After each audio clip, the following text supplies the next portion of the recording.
Welcome to new TV Telugu. Telangana మాజీ ముఖ్యమంత్రి K చంద్రశేఖరరావును arrest చేసి జైల్లో పెట్టాల్సిన అవసరం లేదని ముఖ్యమంత్రి రేవంత్ రెడ్డి సంచలన వ్యాఖ్యలు చేశారు.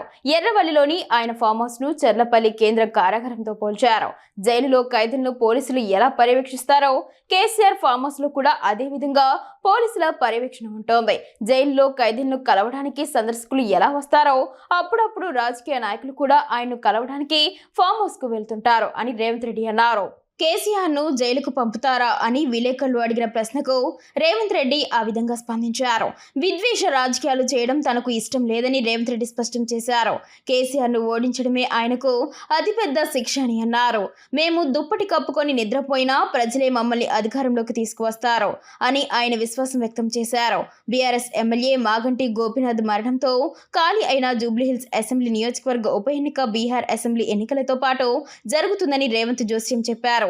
జూబ్లీహిల్స్ అసెంబ్లీ స్థానం ఖాళీ కాగానే బీఆర్ఎస్ నాయకులు నైతిక విజయం సాధించామని ప్రకటనలు చేయడంపై రేవంత్ రెడ్డి తీవ్రంగా స్పందించారు.